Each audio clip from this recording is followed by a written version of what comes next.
So good morning, good evening, good afternoon. कैसे हैं आप लोग? आशा करता हूँ आप लोग बहुत अच्छे हैं और आपकी पढ़ाई भी बहुत बढ़िया चल रही है। आज हम लेके आए हैं क्लास 10th का इलेक्ट्रिसिटी जो चैप्टर है उसका पार्ट नंबर 3।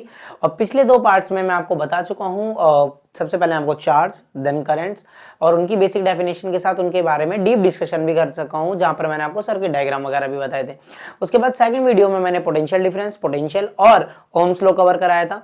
और आज हम कवर करेंगे resistance, rheostat, resistivity, combination of resistance, series and parallel. और उसके बाद एक लास्ट वीडियो आएगी जहां पर हम लोग पावर और एनर्जी और joules law of heating effect जैसी चीजें पढ़ेंगे और उसके बाद ये चैप्टर खत्म हो जाएगा। ठीक है, तो आज हम अपनी पार्ट नंबर 3 को स्टार्ट करते हैं रेसिस्टेंस से। सो बेटे, रेसिस्टेंस क्या होता है? रेसिस्टेंस यहाँ पर मैंने लिखा हुआ है कि रेसिस्टेंस एक प्रॉपर्टी होती है कंडक्टर की to resist flow of charge. बेटे यहाँ पर कंडक्टर ही नहीं बोल सकते, आप मटेरियल भी बोल सकते हो। यहाँ कंडक्टर के बदले आप सीधा मटेरियल बोल सकते हो। एंड ओनली ऑन ये कंडक्टर की ही प्रॉपर्टी नहीं है, ये किसी भी मटेरियल की प्रॉपर्टी है। क्या प्रॉपर्टी, क्या समझ में आता है सर? तो मैं आपको बताऊं, हम लोगों ने ओम्स लॉ पढ़ा था। ओम्स लॉ क्या था? V इज इक्वल टू में IR, जहां पर आप लोगों ने पढ़ा था कि R एक कांस्टेंट है और जिस कांस्टेंट का नाम रेसिस्टेंस है। ये वाली बात हम पहले कर चुके हैं। हम लोगों ने रेसिस्टेंस को वहां पर अच्छे से नहीं समझा था, अब उसको समझते हैं। तो बेटा, रेसिस्टेंस एक प्रॉपर्टी होती है किसी भी मटेरियल की। रेसिस्टेंस क्या होता है? एक प्रॉपर्टी है किसी भी मटेरियल की, चाहे वो इंसुलेटर हो, चाहे वो कंडक्टर हो, चाहे वो अलॉय हो, चाहे वो सेमीकंडक्टर हो। रेसिस्टेंस हर एक मटेरियल के पास होता है। अब रेसिस्टेंस क्या होता है? रेसिस्टेंस एक प्रॉपर्टी है ना। अब उस प्रॉपर्टी का काम क्या होता है? रेसिस्टेंस एक प्रॉपर्टी है जिसका काम होता है फ्लो ऑफ चार्ज को रोकना। रेसिस्टेंस किसी मटेरियल की वो प्रॉपर्टी होती है जो फ्लो ऑफ चार्ज को रोकती है। फ्लो ऑफ चार्ज का मतलब क्या? करंट। भाई चार्ज फ्लो करेगा तो क्या बनेगा? करंट बनेगा। तो फ्लो ऑफ चार्ज को बोल सकते हो आप रोकना, या फिर फ्लो ऑफ करंट को भी बोल सकते हो। मटेरियल की वो प्रॉपर्टी जो फ्लो ऑफ चार्ज या फ्लो ऑफ करंट को रोकती है, उसी को हम रेसिस्टेंस कहते हैं। जैसे कि मैंने यही लिखा हुआ है, it is a property of a material of to resist the flow of charge through it. ठीक है बेटे, रेसिस्टेंस को कैपिटल R से डिनोट करते हैं और उसका SI यूनिट ओम होता है, क्योंकि ओम्स लॉ से आया हुआ है। तो ओम्स आपने दिया है, ओम्स ने बताया है, हम साइंटिस्ट ने। सो उनके ऊपर ही इनका यूनिट है और बेसिकली ये सिंबल है। ठीक है, यूनिट आप ओम लिखो चाहे ऐसा सिंबल बना दो, ये दोनों ही ओम होते हैं। अच्छा, और यहां से अगर एक फॉर्मूले की बात करूं तो R इज इक्वल टू में आप लिख सकते हो V/I। अच्छा, एक बात ध्यान रखना। बात क्या ध्यान रखना कि रेसिस्टेंस बढ़ाने से, आप खुद ही सोचो, रेसिस्टेंस बढ़ाने से क्या होता है? फ्लो ऑफ चार्ज कम होता है। फ्लो ऑफ चार्ज कम होने का मतलब करंट कम हो जाता है, यानी कि आप रेसिस्टेंस बढ़ाते हो तो करंट कम हो जाता है। ठीक है, अच्छा, तो रेसिस्टेंस बढ़ाने से करंट कम हो जाता है। ध्यान देंगे, ये एक बात ध्यान देंगे, वोल्टेज बढ़ाने या घटाने से या फिर करंट को बढ़ाने या घटाने से, वोल्टेज को या करंट को बढ़ाने घटाने से, इन दोनों में से आप कुछ भी बढ़ाओ या घटाओ, रेसिस्टेंस पे फर्क नहीं पड़ता। रेसिस्टेंस एक कांस्टेंट है जो V और I से इंडिपेंडेंट है। मतलब आप वोल्टेज बढ़ाओ या करंट बढ़ाओ, उससे रेसिस्टेंस को कोई फर्क नहीं पड़ता। और बेटा, रेसिस्टेंस किसी भी मटेरियल के लिए फिक्स होता है। अब आप एक कॉपर का वायर ले लो, या आप कोई भी कंडक्टर ले लो, या आप कोई भी एक इंसुलेटर ले लो, तो उसकी वो उसके अंदर ना एक रेसिस्टेंस की प्रॉपर्टी है, तो वो भी फिक्स है कि भाई मैं इतना रेसिस्ट कर सकता हूं, मैं इतना रोक सकता हूं, इसलिए मैं इस टाइप का एक कंडक्टर हूं। ठीक है, ये चीज बढ़ाई और घटाई नहीं जाती। किसी भी मटेरियल का रेसिस्टेंस फिक्स होता है और ये वोल्टेज और करंट पे डिपेंड नहीं करता। बट वोल्टेज और करंट R पे डिपेंड करते हैं, ये बात समझेंगे। R बढ़ाने से I घट जाता है। रेसिस्टेंस अगर ज्यादा होगा तो करंट घट जाएगा, जितना ज्यादा रेसिस्टेंस होगा उतना कम करंट होगा। क्लियर हो रही है बात? ठीक है, उसके बाद हम बेटे बात कर लेते हैं रियोस्टेट की। रियोस्टेट क्या होता है? रियोस्टेट होता है वेरिएबल रेसिस्टेंस। रियोस्टेट क्या होता है? Variable resistance. वेरिएबल रेसिस्टेंस का मतलब क्या? हम लोगों ने मैथ्स में पढ़ा हुआ है। मैथ्स में हम कुछ कॉन्स्टेंट्स वैल्यू होती हैं, कुछ वेरिएबल्स वैल्यू होती हैं, जिनको बोलते हैं find x. X is a variable जिसकी वैल्यू डिफाइंड नहीं होती, कुछ भी आती है अकॉर्डिंग टू इक्वेशन। वैसे यहाँ पर रेसिस्टेंस, रेसिस्टेंस वेरिएबल रेसिस्टेंस, जिसकी रेसिस्टेंस फिक्स ना हो। मैंने आपको क्या बोला? जितने भी रेसिस्टेंस होते हैं इनकी वैल्यू फिक्स होती है, इनकी वैल्यू फिक्स होती है। और रियोस्टेट एक ऐसा डिवाइस है, रियोस्टेट एक ऐसा डिवाइस है जिसके पास वेरिएबल रेसिस्टेंस की प्रॉपर्टी होती है। कैसी प्रॉपर्टी होती है? वेरिएबल रेसिस्टेंस की, यानी अलग अलग टाइम पर ये अलग अलग रेसिस्टेंस की प्रॉपर्टी डिसाइड करता है या अलग अलग प्रॉपर्टी शो करता है। कैसे? इसका एक एग्जांपल से समझते हैं। ऐसा इसको यूज भी करते हैं बेटा, देखो इसको यूज करते हैं, किससे यूज करते हैं? As a regulate current without the changing the source of voltage. आपको इसी के यूज से समझाता हूं रियोस्टेट क्या होता है। ठीक है, आपके घरों में पंखा लगा होता है। ठीक है, आपके घरों में जो पंखा लगा होता है वो डायरेक्ट बोर्ड से, मतलब आप बिजली सप्लाई करते हो और बोर्ड के अंदर आप उसको किससे कनेक्ट करके रखते हो? आप एक रेगुलेटर से कनेक्ट करके रखते हो। किससे कनेक्ट करके रखते हो? रेगुलेटर से। रेगुलेटर को जब आप क्या करते हो, रेगुलेटर को आप बढ़ाते हो या घटाते हो? आप बोलते हो मैंने पंखा धीरे कर दिया, पंखा तेज कर दिया, या आपके घर में बोलते हैं पंखा तेज करो, धीरे करो, रेगुलेटर कम कर दो, रेगुलेटर बढ़ा दो। अब ये जो रेगुलेटर है ये एक्चुअली में कर क्या रहा है? ठीक है, पीछे से तो 220 सप्लाई हाई है, आपको पता है आपके घरों में जो हाउस होल्ड में वोल्टेज सप्लाई होता है कितना होता है? 220 वोल्टेज का सप्लाईमेंट होता है। पीछे से वोल्टेज तो आ ही रहा है। अब आप वोल्टेज, आपको ये पता है अकॉर्डिंग टू ओम्स लॉ, जितना वोल्टेज आ रहा है उतना करंट बनेगा, जितना वोल्टेज आ रहा है उतना तो करंट बनेगा। अब पीछे से 220 आ रहा है तो 220 जितना करंट बनाएगा उतना करंट बनेगा। अब आप चाहते हो कि पीछे की सप्लाई तो आप रोक नहीं सकते कि भाई 220 से मेरे घर में, अब मेरे को पंखे धीरे करना है तो एक काम करो, अभी मेरे काम करो 220 में से कम कर दो, 110 भेजो मेरे घर पे, ऐसा तो नहीं कर सकते। सो ये एक डिवाइस होता है, ये डिवाइस का काम क्या होता है? ये करंट के फ्लो को रोक देता है। यानी काम कैसे कर रहा है? रेसिस्टेंस की तरह काम कर रहा है। रेसिस्टेंस ही तो है। अब करंट के फ्लो को सिर्फ एक टाइम के लिए रोकता, ये एज अ वेरिएबल रेसिस्टेंस होता है। जब आप रेसिस्टेंस की वैल्यू बढ़ा देते हैं, मतलब इस रेगुलेटर की वैल्यू को आप कम करते हैं, ठीक है, जब आप रेगुलेटर को क्या करते हो? कम करते हो, तो रेसिस्टेंस की वैल्यू बढ़ा देता है वो। ये डिवाइस क्या कर देता है भाई? देखो ऐसा है, यहां से वायर आ रहा है, ठीक है, यहां से करंट आ रहा है इस वायर में, और यहां अपने आगे फैन को लगा रखा है, और ये फैन से पहले किससे जा रहा है? रेगुलेटर से। अब पीछे 220 वोल्टेज से कुछ ना कुछ करंट आ रहा है। जब इस रेगुलेटर को आप यूज करते हो तो ये रेगुलेटर क्या करता है? इस फ्लो ऑफ करंट को कम कर देता है। जब आप रेसिस्टर इसको कम करते हो, रेगुलेटर को कम करते हो, तो रेसिस्टेंस की वैल्यू बढ़ जाती है। जैसे ही रेसिस्टेंस की वैल्यू बढ़ती है, करंट की वैल्यू घट जाती है, और करंट की वैल्यू घटने से आपका फैन जो होता है वो स्लो हो जाता है। आपका फैन क्या हो जाता है? स्लो हो जाता है। और जैसे ही आप रेगुलेटर की वैल्यू को बढ़ाते हो, यानी रेसिस्टेंस की वैल्यू को घटा देते हो, ठीक है, रेसिस्टेंस की वैल्यू को घटा देते हो, तो करंट की वैल्यू क्या हो जाती है? बढ़ जाती है। तो यानी आपका फैन फास्ट हो जाता है। ठीक है, एक बार जल्दी से समरैप करते हैं। ठीक है, फटाफट से समरैप करते हैं। क्या बोला मैंने कहा रेसिस्टेंस की बात करी हमने पहले। रेसिस्टेंस क्या होता है? रेसिस्टेंस एक प्रॉपर्टी है। रेसिस्टेंस एक प्रॉपर्टी है किसी भी मटेरियल की जिसका काम होता है फ्लो ऑफ चार्ज को या फ्लो ऑफ करंट को रोकने का काम होता है, वो होता है रेसिस्टेंस। उसके बाद हमने पढ़ा रेसिस्टेंस जो होता है वो उनकी वैल्यू फिक्स होती है, ऐसा यूनिट ओम होती है। ठीक है, उसके बाद हमने पढ़ा रियोस्टेट। रियोस्टेट भी एक तरह का रेसिस्टेंस है, बट ये वेरिएबल रेसिस्टेंस है।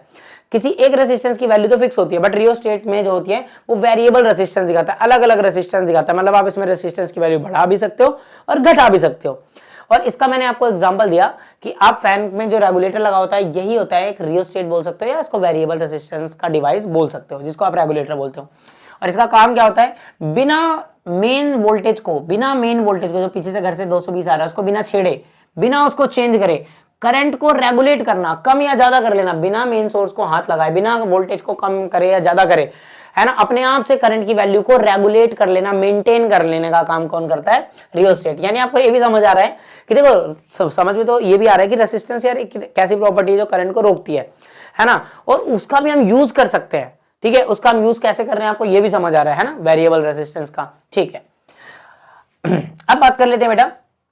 अच्छा, ये बात तो आपको पता है वोल्टेज और करंट पे रेसिस्टेंस डिपेंड नहीं करता, बट रेसिस्टेंस पर डिपेंड करते हैं ये दोनों। ठीक है, उसके बाद हम बात करते हैं कौन कौन से फैक्टर पे अब रेसिस्टेंस डिपेंड करता है। तो हमारे पास 4 तरह के फैक्टर हैं, 1, 2, 3 और 4। किस कौन कौन से फैक्टर बेटा? Length, area of cross section, temperature और नेचर ऑफ मटेरियल। इन 4 चीजों पर रेसिस्टेंस डिपेंड करता है। समझते हैं, सबसे पहली बात समझते हैं। रेसिस्टेंस जो होता है वो डायरेक्टली प्रोपोर्शनल होता है लेंथ ऑफ वायर के। रेसिस्टेंस जो होता है वो डायरेक्टली प्रोपोर्शनल होता है लेंथ ऑफ वायर के। समझाता हूं मैं बेटा। अगर आपका वायर का लेंथ, ठीक है, अगर आपका वायर का लेंथ, ये 2 वायर है हमारे पास, एक की लेंथ ज्यादा है L1 और एक की लेंथ कम है, तो जिसकी लेंथ ज्यादा होगी उसका रेसिस्टेंस ज्यादा होगा, और जिसकी लेंथ कम होगी उसका रेसिस्टेंस कम होगा। अच्छा, एक बात और समझते हैं थोड़ा सा कि ये रेसिस्टेंस, मतलब ये कोई चीज मटेरियल के अंदर रेसिस्टेंस जो ये प्रॉपर्टी है ये आ कैसे रही है? तो बेटा आप उसको ऐसा समझो, ठीक है, मतलब डीप डिस्कशन नहीं जाऊंगा मैं, बहुत ज्यादा गहराई में नहीं जाऊंगा रेसिस्टेंस के वर्क पे। ठीक है, ये सब आप 12th क्लास में जब इलेक्ट्रिसिटी पढ़ते हो तो बहुत अच्छे से समझते हो। करंट इलेक्ट्रिसिटी तीसरा चैप्टर होता है, वहाँ बहुत अच्छे से समझते हो कि रेसिस्टेंस किस तरह से वर्क करता है, मतलब कैसे रेसिस्टेंस आ रहा है। फिर भी मैं आपको एक ऊपर से नॉलेज दूं रेसिस्टेंस हो कैसे रहा है। तो आप किसी भी कंडक्टर में कोई भी कंडक्टर उठा लो या कोई भी मटेरियल उठा लो, उसके अंदर आपको पता है सब एटम्स होते हैं, और एटम्स के अंदर कुछ फ्री इलेक्ट्रॉन्स होते हैं, और वो जो फ्री इलेक्ट्रॉन्स होते हैं वो जब चलते हैं तो करंट बनता है। लेकिन पूरा का पूरा एटम तो नहीं चल रहा ना, सिर्फ इलेक्ट्रॉन्स चलते हैं तब करंट बनता है। एटम तो वही है, मटेरियल से बना हुआ एटम, एटम तो वही है, और एटम के पास पॉजिटिव वगैरह चार्ज भी है। तो अब यहाँ पर बहुत सारे जब एटम हो जाते हैं, ये सारे बहुत सारे एटम हो जाते हैं ऐसे, ठीक है, बहुत सारे एटम से, भाई एटम से मिलकर तो बना है, तो ये जो छोटे छोटे इलेक्ट्रॉन्स होते हैं जो फ्री के हो रहे होते हैं इलेक्ट्रॉन्स, ये मूव करना जब चाहते हैं तो ये इन एटम से टकराते हैं, कोलिजन होता है। जब टकराते हैं तो इनको फ्लो करने में दिक्कत होती है।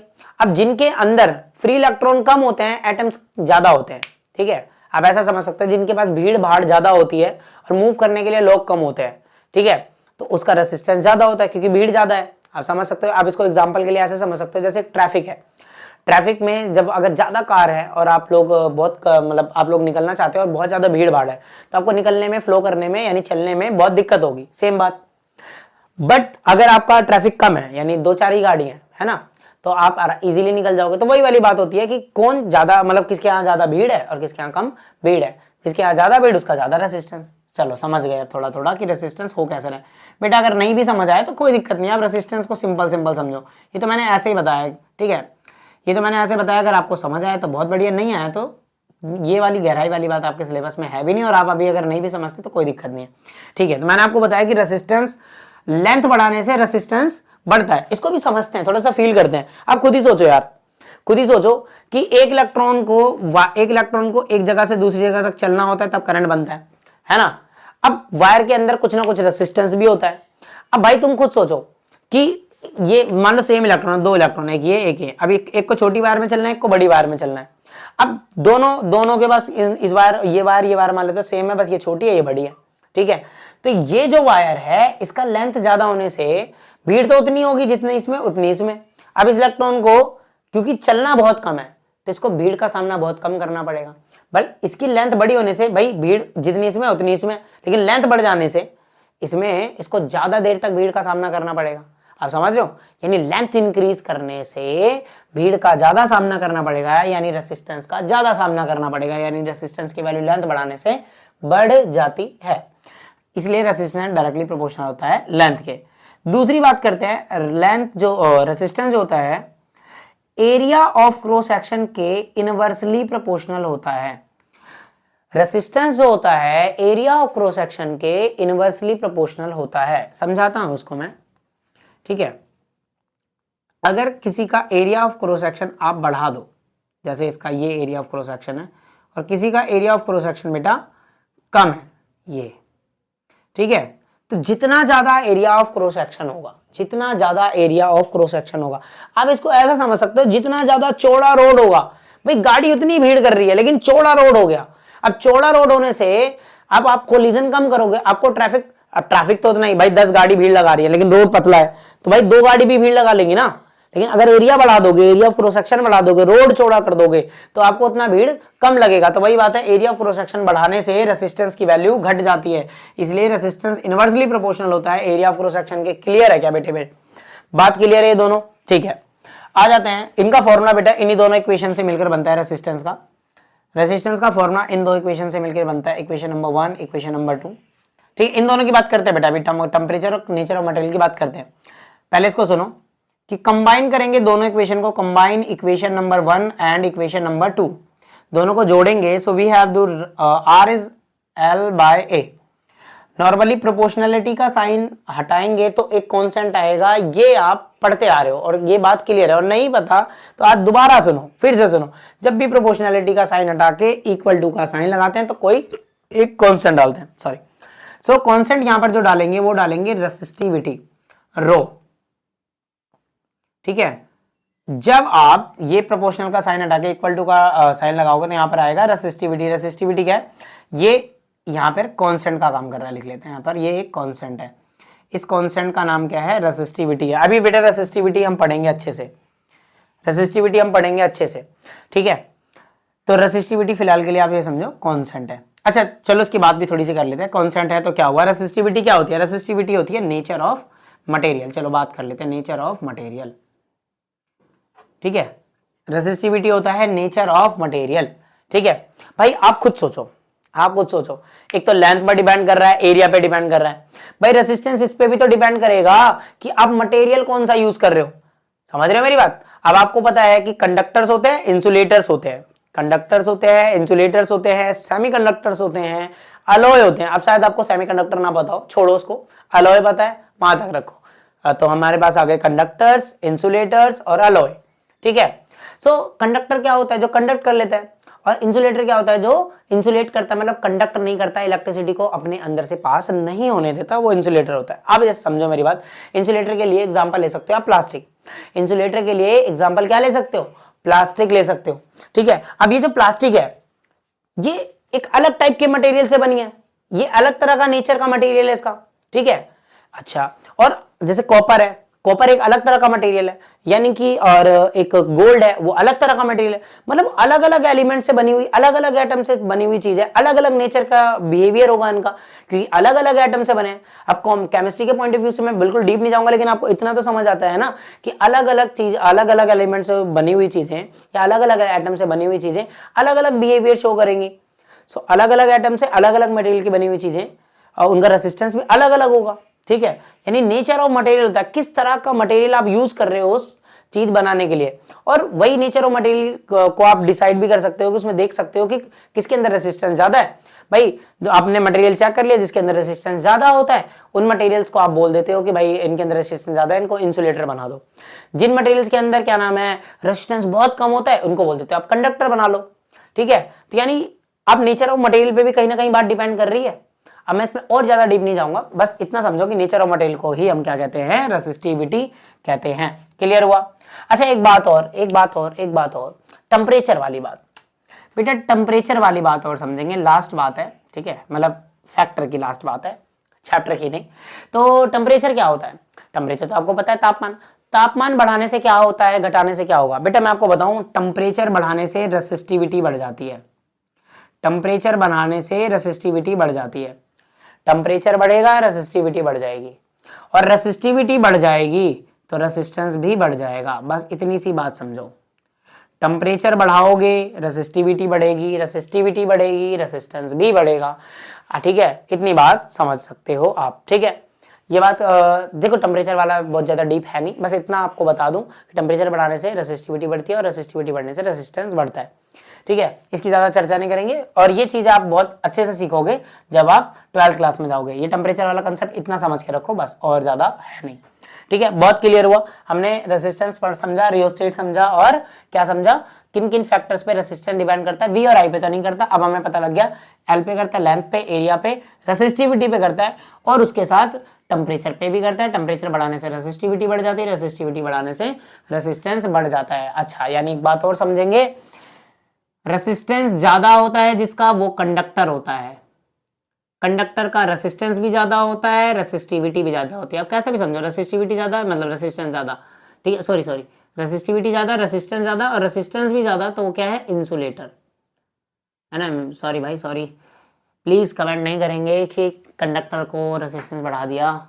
ठीक है, मेरे मुंह से स्लिप हो गया। खैर, तो रेसिस्टिविटी बढ़ाएंगे तो रेसिस्टेंस बढ़ता है। ठीक है, जिनका रेसिस्टिविटी ज्यादा होता है, यानी नेचर ऑफ मटेरियल में रेसिस्टिविटी इसकी ज्यादा, उसका रेसिस्टेंस भी ज्यादा, और जिसका रेसिस्टेंस ज्यादा वो इंसुलेटर। नॉर्मल बात, जिसकी रेसिस्टिविटी कम उसका रेसिस्टेंस भी कम, और जिसका रेसिस्टेंस सबसे कम वो क्या होंगे? कंडक्टर्स होंगे। ठीक है, और एक बात और कर ले, जिनकी रेसिस्टिविटी जो होता है, जिनकी रेसिस्टिविटी इंसुलेटर से तो कम होती है, रेसिस्टिविटी इंसुलेटर से तो कम होती है बट कंडक्टर से ज्यादा होती है। ऐसे ही उनका रेसिस्टेंस भी इंसुलेटर से तो कम होता है बट कंडक्टर से ज्यादा होता है। वो होते हैं हमारे अलॉय। ठीक है, वो होते हैं हमारे अलॉय। चलो, इतनी बात क्लियर है बेटा, सबको क्लियर है? ठीक है, आ जाओ, रेसिस्टिविटी की डेफिनेशन भी देख लो। कह रहा है it is defined as the resistance. Resistivity define करती है कि resistance offered by the material per unit length of cross sectional area. ठीक है, एक आपके पास कोई भी कंडक्टर है, उसका एक यूनिट लेंथ, यानी 1 मीटर लेंथ बोल सकते हैं, 1 यूनिट लेंथ बोल सकते हैं। 1 यूनिट लेंथ में कितना रेसिस्टेंस जाएगा, या कितना रेसिस्टेंस है। ठीक है, वो कितना रेसिस्टेंस ऑफर कर रहा है उस 1 यूनिट लेंथ के अंदर, वही क्या होता है हमारा रेसिस्टिविटी। ये डिफाइन करता है कि कितना रेसिस्टेंस ऑफर करा जा रहा है मटेरियल द्वारा, मटेरियल कितना रेसिस्टेंस ऑफर कर रहा है अपने एक यूनिट लेंथ में, अपने एक यूनिट लेंथ में कितना रेसिस्टेंस वो ऑफर कर रहा है, वही उसकी रेसिस्टिविटी है। अगर ये बात समझ आ रही है तो बहुत बढ़िया बात है। क्लियर है बेटे? ओवरऑल आप समझ सकते हो रेसिस्टिविटी क्या है हमारे पास, नेचर ऑफ मटेरियल। अच्छा, रेसिस्टिविटी का अगर फॉर्मूला भी बनाना हो तो यहां से बना सकते हैं। ठीक है, चलो क्या बन जाएगा, और यहीं से इसकी यूनिट भी निकालेंगे हम। ठीक है, सो ये आर है, इधर ए चला जाएगा और एल आ जाएगा नीचे, तो ये हमारा रेसिस्टिविटी का फॉर्मूला हो जाएगा। यहाँ से आप रेसिस्टिविटी निकाल सकते हो। और इसकी अगर ऐसा यूनिट निकालनी है तो इसको देखो, रेसिस्टेंस क्या होता है, रेसिस्टेंस को ओम में नापते हैं, एरिया को मीटर स्क्वायर में नापते हैं और लेंथ को मीटर में। तो मीटर से 1 मीटर का तो हमारा आ गया ओम मीटर। ठीक है, ओम मीटर, या ऐसा लिख दो ओम मीटर। ठीक है, ऐसा यूनिट होती है किसकी, रेसिस्टिविटी की। क्लियर है बेटा सबको? रेसिस्टेंस क्या है, रियोस्टेट क्या है, रेसिस्टिविटी क्या है, किन किन फैक्टर्स पे रेसिस्टेंस डिपेंड करते हैं, सबको सब कुछ क्लियर है। ठीक है, चलो एक बार देख लो, इसको उतार लो इसे। बेटा आ जाओ, हम लोगों ने रेसिस्टेंस, रियोस्टेट, रेसिस्टिविटी जैसी सारी टर्म्स पढ़ ली। अब बात करते हैं रेसिस्टर। तो आपको मैं बता दूं रेसिस्टर क्या होता है। रेसिस्टर एक डिवाइस होता है, रेसिस्टर एक डिवाइस होता है, यहाँ 1 minute, R O R, resistor एक डिवाइस है जिसकी प्रॉपर्टी है रेसिस्टेंस। ठीक है, नॉर्मली हर एक वायर में, हर एक मटेरियल के अंदर रेसिस्टेंस की प्रॉपर्टी होती है। हर एक मटेरियल के अंदर कौन सी प्रॉपर्टी होती है, रेसिस्टेंस। लेकिन रेसिस्टर एक ऐसा डिवाइस है जिसकी स्पेसिफिक मेन प्रॉपर्टी क्या है, रेसिस्ट करना, है ना। उसको इस तरह से डिजाइन करा जाता है या इन मटेरियल से बनाया जाता है जिन मटेरियल्स के रेसिस्टेंस ज्यादा होते हैं। अब कई जगहों पर हमें रेसिस्टेंस को, मतलब कई बार हमें करंट को मेंटेन करना पड़ता है। अब आप पीछे से वोल्टेज उतना ही रहा 220, ठीक है, अब उसे कई तारें आपने बिछा दी, ठीक है, और कई अप्लायंसेस चलाने की कोशिश कर रहे हो, तो कुछ अप्लायंसेस में आपको करंट कम चाहिए, कुछ अप्लायंसेस में करंट नॉर्मली चाहिए, कुछ में ज्यादा चाहिए। तो जहां पर जितना कम चाहिए उसको रोकने के लिए आप उस डिवाइस के आगे क्या लगा देते हो, रेसिस्टेंस। अब भैया तो वरना आपको पीछे से हर बार हर एक के लिए अलग अलग वोल्टेज देना पड़ेगा, तो वो वोल्टेज को मेंटेन करने के लिए हम रेसिस्टर्स का यूज कर लेते हैं बिना वोल्टेज सोर्स को छेड़े। ठीक है, क्लियर है, नॉर्मल। तो बेटा ये रेसिस्टर जो है, इनके कनेक्शंस जो हम लोग अपने घरों में करते हैं वो दो तरह से कनेक्ट करते हैं, या तो घरों में क्या कहीं पे भी दो ही तरह से कनेक्ट करते हैं, एक सीरीज कनेक्शन, एक पैरेलल कनेक्शन। और अब मैं बता दूं सीरीज कनेक्शन क्या होता है, जब किसी वायर के अंदर, एक ही वायर के अंदर रेसिस्टेंस को कनेक्ट करा जाता है एक ही वायर के अंदर, तो उसको बोलते हैं सीरीज कनेक्शन। और अगर वायर को अलग अलग वायर में अलग अलग रेसिस्टेंस को कनेक्ट करा जाए कुछ इस तरह से, तो ये जो कनेक्शन होता है बेटा, ये कनेक्शन होता है पैरेलल कनेक्शन, R1 R2 और ये R3। ठीक है, बाकी यहाँ पर आप सोर्स ऑफ वोल्टेज लगा दो। ठीक है, मैं यानी यहाँ पे बैटरी लगा दी। ठीक है, आप लगाने को सर्किट को ऐसा बना सकते हैं, की लगा दो, यहाँ पे एमीमीटर लगा दो। ठीक है, अच्छा एक बात और, आपको याद हो अगर मेरी पहली वीडियो में, तो मैंने आपसे एक सवाल पूछा था कि एमीमीटर का रेसिस्टेंस लो क्यों होता है, और मैंने बोला था कि उस समय क्योंकि आपको रेसिस्टेंस नहीं पता, तो इस क्वेश्चन को हमने बोला था स्किप करेंगे, बट लास्ट टाइम में मैंने बोला था कि जब भी हम रेसिस्टेंस पढ़ लेंगे तो मैं बताऊंगा। ठीक है, सो अगर आप लोगों ने अभी तक पढ़ लिया है तो आप मुझे प्लीज कमेंट करो कि एमीमीटर का रेसिस्टेंस कम क्यों होता है, बाकी वरना अभी मैं सीरीज और पैरेलल समझाने के बाद आपको बताऊंगा एमीमीटर का रेसिस्टेंस कम क्यों होता है। चलिए हम बात कर लेते हैं। सो ये कनेक्शन है सीरीज में। सो एग्जाम में आपसे, मतलब आपके जो ये कॉम्बिनेशन रेसिस्टर है, आपसे सवाल पूछेगा कि इस पूरे सर्किट के अंदर, ये एक पूरा सर्किट है, इस सर्किट डायग्राम के अंदर नेट रेसिस्टेंस की वैल्यू आप मुझे बताओ। क्या बताओ, नेट रेसिस्टेंस की वैल्यू बताओ। या फिर आपको इसमें वोल्टेज दे देगा, नेट वोल्टेज दे देगा। यहाँ भैया ये जो वोल्टेज दे रहा होगा ये नेट वोल्टेज होगा ना। ठीक है, यहाँ पर क्या देगा, ये नेट वोल्टेज देगा। अब ये जो नेट वोल्टेज होगा ये इसमें जा रहा होगा, और आपको R1 R2 R3 रेसिस्टेंस दे देगा, और आपसे करंट पूछ लेगा, आपसे बोल देगा मुझे करंट फाइंड कर दो। आप लेकिन लगा तो दोगे ओम्स लॉ, लेकिन ओम्स लॉ में जो R यूज करोगे वो R1 करोगे, R2 करोगे, R3 करोगे। ठीक है, तो मैं आपको बता दूं, आपको नेट रेसिस्टेंस निकालना आना चाहिए, किसी भी सर्किट का नेट रेसिस्टेंस कैसे निकालते हैं। ठीक है, चलो आपको मैं बताऊं, जब कनेक्शन सीरीज होता है, सीरीज कनेक्शन यानी वायर जब सेम होता है, तो मान लो करंट कुछ आई है और वो एक ही वायर से जा रहा है। अब यहाँ ध्यान से देखो, वायर नहीं बटा है, वायर एक ही है ना, क्योंकि कनेक्शन सीरीज है। तो सेम वायर में करंट हमेशा क्या होता है, सेम होता है। यानी सीरीज कनेक्शन में हमेशा करंट क्या होता है, सेम होता है। सीरीज में करंट हमेशा सेम होता है, लेकिन वोल्टेज डिफरेंट होता है। क्या डिफरेंट होता है, वोल्टेज डिफरेंट होता है। आप खुद ही सोचो ना भाई, कुछ करंट है, अब यहाँ पर ये करंट इस रेसिस्टेंस में जाएगा तो कुछ रेसिस्टेंस को ड्रॉप करेगा, तो इसके अकॉर्डिंग अगर आप चेक करोगे इस वायर के यहाँ पर आप वोल्टमीटर लगाओगे ऐसे कुछ, तो आप देखोगे ये रेसिस्टेंस ने कुछ करंट कम कर दिया, तो इस रेसिस्टेंस की वजह से वोल्ट कुछ चेंज हुआ, मतलब जो पीछे से वोल्ट जा रहा था उसके अंदर कुछ कमी आई क्योंकि करंट घटा दिया। ठीक है, तो ये वाली बात आप समझोगे कि वायर में करंट सेम रहता है बट वोल्टेज को ये घटाता है। वोल्टेज क्या होता है डिफरेंट, करंट क्या होता है सेम। ठीक है, सो हम बात कर लेते हैं वी नेट की। सो हमारा वी नेट बराबर क्या होगा, इस पे जितना वोल्टेज होगा, इस पे जितना वोल्टेज होगा और इस पे जितना वोल्टेज होगा। अगर हम हर किसी का वोल्टेज जोड़ दें आपस में V1 V2 V3, ठीक है, इन सब का वोल्टेज अगर हम जोड़ दें तीनों रेजिस्टेंस पे तो हमें नेट वोल्टेज मिलेगा। ठीक है, अकॉर्डिंग टू ओम्स लॉ, आप लोगों ने ओम्स लॉ समझा हुआ है, क्या है, V इज इक्वल टू में IR। ओम्स लॉ है V इज इक्वल टू में IR। सो V के बराबर, V नेट के बराबर लिख सकते हैं IR नेट। अब आपको पता है करंट सेम है तो सबके लिए I ही रख रहा हूं मैं, IR1 प्लस IR2 प्लस में IR3। तीनों जगह से मैं करंट को कॉमन लूंगा, अंदर बचेगा R1 प्लस में R2 प्लस में R3 बराबर में IR नेट। I से I खत्म, मतलब कैंसिल। सो हमारे पास R नेट की वैल्यू जो आई वो बची R1 प्लस R2 प्लस में R3। सो बेटा सीरीज में नेट रेसिस्टेंस निकालने का जो फॉर्मूला है that is R1 R2 plus R3, मतलब डायरेक्ट सम कर दो आप, R1 plus R2 plus R3। Parallel की बात करते हैं। ठीक है, पैरेलल की बात करते हैं, हमने यहाँ पर एक सोर्स लगा दिया, नॉर्मली वही वाली बात है। पैरेलल में क्या है, मान लो यहाँ से कोई आई करंट जा रहा है, अब ध्यान से देखो ये करंट यहाँ पर बट गया, ये आई जो करंट है कुछ करंट इधर जाएगा, कुछ करंट इधर जाएगा और कुछ करंट इधर जाएगा, तीनों वायर में अलग अलग करंट, मतलब ये करंट बट गया ना भाई, 3 वायर में चला गया, पीछे से 10 एम्पेयर आ रहा है, 10 में से 2 इधर गया, 2 इधर गया, या बाकी बचा हुआ रिमेनिंग उधर गया, या 4 इधर गया, 4 इधर गया, 2 उधर गया। क्लियर हो रही है बातें? ठीक है, सो करंट यहाँ पर बट जाता है, यानी पैरेलल कनेक्शन में सेम वोल्टेज होता है। वोल्टेज क्या होता है, सेम होता है। अच्छा सेम क्यों होता है, क्योंकि देखो इस पॉइंट से इस पॉइंट के बीच में करस्पॉन्ड अगर आप वोल्टेज लगाओ, ठीक है, तो नेट रेजिस्टेंस उसके बीचों बीच लगाए ना। अब यहाँ पे क्या था, यहाँ पर आप इधर देख रहे थे, इधर कुछ वोल्टेज अलग आएगा, इस वाले ने कुछ और वोल्टेज गिराया, इस वाले ने कुछ और। अब यहाँ पर ये तीनों मिलकर जो भी वोल्टेज गिराएंगे यहाँ से यहाँ तक गिराएंगे, जो भी आएगा आपको समझ यहाँ पे मिल जाएगा। ठीक है, और नहीं समझ आ रही वाली बात तो कोई दिक्कत नहीं है, यहाँ पर वोल्टेज सेम होता है पैरेलल रेजिस्टेंस में, और करंट क्या होता है, डिफरेंट होता है। डिफरेंट क्यों होता है, अभी आपको समझ आ गया कि क्या हुआ है, वायर बट गई है, 1 2 3 वायर में करंट बट गया, इसलिए करंट क्या होता है, डिफरेंट।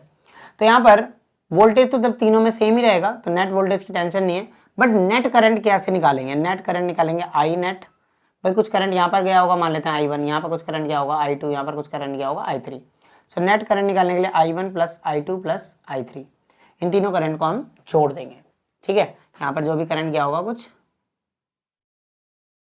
इसमें मान लेते हैं इस वायर में I1 मिल रहा है, इसमें I2 मिल रहा है, इसमें I3 मिल रहा है, तो तीनों को जोड़ दोगे तो आपको क्या मिलेगा, नेट करंट मिलेगा। जल्दी जल्दी से थोड़ा सा हाथ चलाएं। According to Ohm's law, Ohm's law के according V is equal to में IR होता है बेटा। So I is equal to में क्या हो जाएगा, V बाय R हो जाएगा। अब वोल्टेज तीनों में सेम है, सेम वोल्टेज है, सो हम लोग लिख सकते हैं V बाय R नेट बराबर में V by R1 plus V by R2 plus V by R3, क्योंकि वोल्टेज इन तीनों में भी सेम है, जितना नेट जा रहा है उतना ही उन तीनों में मिल रहा है। वोल्टेज को आप कॉमन लेके कैंसिल कर दोगे, तो आपके पास आएगा 1/R नेट बराबर में 1/R1 प्लस में 1/R2 प्लस में 1/R3। सो हमारे पास बेटे नेट रेजिस्टेंस निकालने का जो फॉर्मूला आया वो आया 1/R1 plus 1/R2 plus 1/R3। Clear है? क्लियर है क्या सबको? ठीक है, तो बेटे ध्यान दो, हम बात कर लेते हैं इसमें, ये हमारे पास कुछ सर्किट्स गिवन है। अभी हम लोगों ने सीरीज और पैरेलल कनेक्शन देख लिया। सो ये सर्किट में हमें आर नेट की वैल्यू, नेट रेजिस्टेंस की वैल्यू निकालनी है। ठीक है भाई, मैंने पूरे सर्किट नहीं बनाए, आप समझ सकते हो कि इसके पीछे ऐसे ऊपर की तरफ आप सोच सकते हो कि यहाँ पर ऐसे कुछ हमारे पास ऐसे बैटरी का सोर्स जुड़ा हुआ है सब में। ठीक है, सो मैंने पूरा नहीं बनाया, इसका सिर्फ ये हिस्सा बनाया है। हमें आर नेट इन दोनों पॉइंट्स के कॉरेस्पॉन्डिंग, हर इधर इधर पॉइंट्स के कॉरेस्पॉन्डिंग क्या बताना है, हमें इनके बीच के आने वाला नेट रेजिस्टेंस बताना है। ठीक है, सो मैंने 5 क्वेश्चंस लिए हैं। ठीक है, और इस 5 क्वेश्चन में आपको क्लियर कर दूंगा किसी भी रेजिस्टेंस के सर्किट को किस तरह से सॉल्व करा जाता है। ठीक है, आप प्रैक्टिस के लिए और भी लें। ठीक है, आप अपने क्या नाम है एनसीईआरटी के क्वेश्चंस भी सॉल्व करें। बाकी मैं आपको ये 5 से कोशिश करता हूँ कि आपको मैक्सिमम टू मैक्सिमम समझ आ जाए। अगर फिर भी अगर कोई ऐसा सर्किट हो जो कॉम्प्लेक्स हो, जो आपसे सॉल्व नहीं होता, सो प्लीज़ कमेंट बॉक्स में आप मेरे को वो दिखाएं या भेजें या लिखें, या कोई भी क्वेश्चन है वो एनसीईआरटी से रिलेटेड है या प्रीवियस ईयर से रिलेटेड है, कैसा भी क्वेश्चन है, अगर आपसे नहीं हो रहा है, आप चाहते हैं कि मैं करूं, सो प्लीज मेक श्योर आप कमेंट बॉक्स में करें। मैं डेफिनेटली अगली वीडियो में उसको जरूर से जरूर अपनी वीडियो में करूंगा। हाँ, अगर मेरी अगली वीडियो आने से पहले अगर आपने कमेंट कर दिया तो ठीक है। चलो ध्यान देते हैं। क्वेश्चन नंबर पहला, ठीक है। करने का पैटर्न देखना बेटे, कर तो दुनिया लेती है, पैटर्न समझना होता है। मैंने बोला है ये वाला सर्किट है, इस सर्किट में मैंने इसको बोला R1, इसको बोला मैंने R2, इसको बोला मैंने R3। आपको ऐसे मेंशन करना होगा, दिखाना होगा डायग्राम में एग्जामिनर को, ठीक है। और आप उनकी वैल्यूज भी डिफाइन करोगे। आपको गिवन है R1 1 ओम है, R2 आपको गिवन है 2 ओम है, और R3 जो आपको गिवन है वो 5 ओम है। हम लिखेंगे R1, R2 एंड R3, ये तीनों ही आर इन सीरीज। ये सारे क्या लगे हुए हैं, आपस में सीरीज में लगे हैं। R1 R2 and R3 in series, है ना, कनेक्टेड इन सीरीज लिख सकते हो आप, कनेक्टेड इन या connect in series. R1 R2 R3 किस में है, कनेक्ट में, सीरीज में। सो सीरीज में हम लोग का फॉर्मूला होता है आर नेट बराबर में R1 प्लस में R2 प्लस में R3। सो तीनों को हम डायरेक्ट जोड़ देंगे, 1 + 2 + 5। So net resistance will be what, 7 and 8 ohm is a net resistance. Clear है बेटे। सेकंड क्वेश्चन की बात कर लेते हैं। इसको R1, इसको R2 ले लो, इसको R3। आपका मन है तो आप इसको R1, इसको R2, इसको R3, जो भी आपका मन है आप ऐसा लिख सकते हो, ठीक है। तो वही वाली बात, आप क्या सबसे पहले गिवन लिखोगे। सो आप यहाँ पे R1 बराबर में 2 ओम है, आपने R2 भी मेंशन करा, तो आप ऐसे भी लिख सकते हो कि R1 बराबर है R2 के बराबर है R3 के, और जिनकी वैल्यू कितनी रखी है 2 ओम, ये गिवन, ठीक है। ये तीनों ही आपस में कौन से कनेक्शन में, पैरेलल कनेक्शन में। So R1 R2 and R3 connect in parallel. So हम लोग नेट रेजिस्टेंस निकालने की कोशिश करते हैं, कैसे, 1/R नेट बराबर में 1/R1 प्लस में 1/R2 प्लस में 1/R3। That's 1/R net is equal to में 1/2 प्लस 1/2 प्लस में 1/2। So LCM will got 2। So 1 + 1 + 1 that is 3। So हमारे पास 1/R नेट की वैल्यू आई, 1/R नेट की वैल्यू आई 3/2, ठीक है। ध्यान से देखेंगे बेटे, ये 3/2 1/R नेट की वैल्यू, हमें R नेट चाहिए। सो दोनों को रेसिप्रोकल कर देंगे दोनों साइड से। सो इधर पलट जाएगा तो R नेट की वैल्यू हो जाएगी 2/3 ओम। क्लियर हुआ। नहीं समझ आया कि रेसिप्रोकल क्या होता है, तो आप इसको क्रॉस मल्टीप्लाई करके देख लो, R नेट की वैल्यू आ जाएगी 2/3, ठीक है बेटे। रेसिप्रोकल होता है दोनों साइड से पलट देना, या एक साइड से पलटना रेसिप्रोकल होता है, बट हम दोनों साइड से रेसिप्रोकल करेंगे। क्लियर है क्या बेटा, पहला दूसरा क्वेश्चन आपको, ठीक है। मैं चाहता हूं कि तीसरा एक बार आप खुद से ट्राई करें। आप तीसरा एक बार खुद से ट्राई करें, तीसरा एक बार खुद से ट्राई करो, ठीक है। तीसरा करो और जल्दी से मेरे से पहले अपना आंसर कमेंट में लिखो, मुझसे पहले अपना आंसर कमेंट में लिखो, ठीक है। चलो बात कर लेते हैं आंसर नंबर 3, ठीक है। अब बेटे इसको मैंने ले लिया R1, इसको मैंने ले लिया R2, इसको मैंने ले लिया R3। अब मैं, अच्छा आपको पैटर्न तो समझ आ गया, मैं बार बार गिवन वगैरह नहीं लिख रहा, ठीक है, वरना वीडियो लेंथी हो जाएगी। बट आपको पैटर्न समझ आना चाहिए, पहले गिवन लिखना फिर आप कनेक्शंस लिखोगे, ठीक है। और मैं वो बढ़िया सी लाइन भी नहीं लिख रहा, मैं डायरेक्ट बता रहा हूँ, ठीक है। R1 एंड R2, ठीक है, R1 एंड R2 सबसे पहले, पर सारा गिवन वगैरह आप खुद से लिख लेंगे। R1 और R2 किस में कनेक्टेड है, ये कनेक्टेड है पैरेलल में, ठीक है। ये दोनों आपस में पैरेलल में कनेक्टेड है। देखो सर्किट को जरूरी नहीं एक साथ सब कुछ सॉल्व करा जाए, एक एक हिस्सा, पहले इसको सॉल्व करते हैं देन इसको सॉल्व करेंगे। तो पहले इन दोनों को सॉल्व कर लेते हैं, ये दोनों पैरेलल में, इन दोनों को सॉल्व कर लेते हैं, ठीक है। सो हम लोग निकालेंगे यहाँ से R डैश की वैल्यू, R डैश ले लेंगे 1/R1 प्लस में 1/R2, क्योंकि पैरेलल है ना, तो पैरेलल में तो ऐसे सॉल्व होंगे ना, 1/R1 प्लस 1/R2, और इनका जो भी नेट आएगा मैंने उसको R डैश वैल्यू का नाम दिया है। सो 1/R डैश बराबर में 1/2 प्लस में 1/2, एलसीएम विल गॉट 2/2, 2 से 2 कट गया 1। सो हमारे पास है 1/1, और इसका रेसिप्रोकल भी कर दोगे तो आपके पास R डैश कितना आएगा, 1 ही आएगा। सो हमारे पास R डैश की वैल्यू आई 1 ओम। क्लियर है क्या बेटे, क्लियर है क्या, ठीक है। नाउ अब हमारा सर्किट दिखता कैसे है भाई, ये सॉल्व हो गया, ये दोनों सॉल्व हो गए। अब ये सॉल्व होके एक ही वायर में आ गए ना, ये दोनों सॉल्व होके एक ही वायर में आ गए, जिसकी वैल्यू कितनी आई है हमारे पास, 1 ओम। अब ये बन गया R डैश, और उसके कनेक्शन में कौन है, R3 कनेक्टेड है, जिसकी वैल्यू है 5 ओम। अब ये दोनों किसमें, सीरीज में। सो अब सर्किट आसान हो गया ना। अब तो पहले वाले सर्किट जैसा हो गया, आप लिख लोगे R डैश एंड R3 कौन से कनेक्शन में, सीरीज में, और कितना आ जाएगा, इन दोनों को नेट निकालोगे, आर नेट बराबर में आर डैश प्लस में आर थ्री 1 प्लस में 5 इक्वल टू में 6 ohm. Your answer is 6 ohm. Clear है बेटे, क्या सबको क्लियर है? बहुत बढ़िया। फोर्थ क्वेश्चन जो है ये आपका होमवर्क क्वेश्चन है, मैं आपको बता देता हूं कैसे करना है। इसको आप लोग कैसे करोगे, इसको आप लोग करोगे पहले पैरेलल सॉल्व, इसको आप R1 ले लो R2 ले लो, R1 R2 को पैरेलल सॉल्व करोगे सेम टू सेम पहले वाला जैसा है, आंसर भी 1 आएगा, आपको ये भी पता है।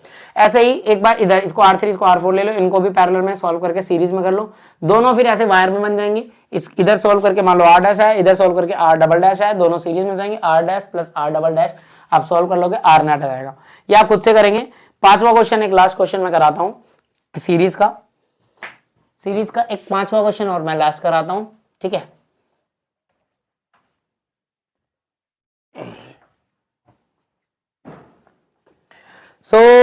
अब यहां से देखो, मैं आपको इन दोनों वायर के करस्पॉन्डिंग आपको मैं बता दूं, हमें बताना है नेट रेजिस्टेंस ए और बी के अकॉर्डिंग। हमें इस पूरे को सॉल्व करके मान लेते हैं यहां से कुछ जुड़ा होगा ना, ऐसे बैटरी जुड़ी होगी, ऐसे ले लो, ये लो पॉजिटिव नेगेटिव, कंफ्यूज नहीं होना भाई बैटरी कहाँ जुड़ी होगी सर, इसके ये ऐसे जुड़ी होगी, ये पॉजिटिव हो गया नेगेटिव, करंट ऐसे जा रहा होगा पूरे में ऐसे करके, ठीक है। ये पूरा इसको ऐसे कर लोगे तो ऐसा बन जाएगा, ठीक है। इसको ऐसे कर लोगे तो ऐसा, मतलब जैसे ऐसे सीधे में आप सोच रहे हो नीचे बैटरी लगती है, अब इधर दाएं तरफ लगी, इसको ऐसे ऊपर उठा लो तो नीचे वाला बैटरी लग जाएगा। क्या कैसे भी लगाओ, समझ तो आता ही है। इसको सॉल्व करना है हमें, ये पूरा हिस्सा को सॉल्व करके नेट रेजिस्टेंस निकालना है। बेटा जब ज्यादा कॉम्प्लेक्स रेजिस्टेंस हो जाए ना, ठीक है, कुछ इस तरह से, तो मैं प्रीफर करता हूं आप पीछे से सॉल्व करो, इजी होता है। पहले करंट की डायरेक्शन देख लेते हैं, ये पॉजिटिव है या नेगेटिव है, तो करंट इधर जाएगा, भाई आई। अब यहां पर देखो करंट बढ़ गया, यहां पर करंट बढ़ गया, मान लेते हैं यहां पर कुछ I1 करंट गया होगा, यहां पर कुछ I2 गया होगा, अब इसमें भी I1 ही जाएगा, इस वायर में भी I1, कहीं बढ़ तो नहीं रहा ना बेटे, कहीं बढ़ तो नहीं रहा, अब भी यहां से I2 और ये I1 I2 दोनों मिल जाएंगे और फिर से वापस कितना आ जाएगा, यहां से I करंट वापस आ जाएगा। क्लियर है क्या सबको? ठीक है। देखो करंट बांट लेना बहुत ईजी होता है। देखो ये वायर्स तो बहुत सिंपल थे, इनको ये डायरेक्ट दिख रहे थे, बट ऐसे कॉम्प्लेक्स आ जाए, देखो इससे ज्यादा कॉम्प्लेक्स आएगा नहीं सिलेबस में, है ना, इससे ज्यादा कॉम्प्लेक्स सर्किट आएगा नहीं, हो सकता है ये भी ना आए, बट मैं आपको सिखा दे रहा हूं क्योंकि आपको आप सीख रहे हो तो बेटा अच्छे से सीखो ना, ठीक है। ऐसा ना हो कि आपसे कॉम्प्लेक्स सर्किट आ जाए तो आप बोलो कि नहीं ये तो हमने पढ़ा ही नहीं कभी। चलो तो पीछे से सॉल्व करते हैं, जरा ध्यान से देखो। हम पहले देखें ये वाला, इस वाले पूरे वायर में ये जिसमें 2 ओम लगा है, इस वाले पूरे वायर में जिसमें 4 ओम, और इस वाले वायर में तीनों में करंट क्या है, I1 ही है। इस तीनों में करंट क्या है, I1 है, मतलब सेम करंट जा रहा है तीनों वायर में, जहां पर 2 ओम 4 ओम 2 ओम, ये पूरा एक सर्किट किसमें है, जिसमें सेम करंट जा रहा है। नाम दे देते हैं बेटे, ध्यान दो, उसको नाम दे देते हैं। इसको R1 ले लो, इसको R2 ले लो, इसको R3 दे दो, इसको R4 दे दो, और इधर वाले को R5, इधर वाले को R6, ठीक है। ध्यान से देखो R2 R6 और R4, R2 R6 और R4, ये और ये, इन तीनों में करंट I1 है, इसका मतलब ये तीनों आपस में कैसे हैं, सीरीज में, इसका मतलब ये तीनों आपस में कैसे हैं, सीरीज में। सो आप लिख लोगे R2 R6 R4, R2 R6 and R4 किसमें है, सीरीज में है। एक मिनट, सीरीज में, सो इसको सीरीज में सॉल्व करते हैं।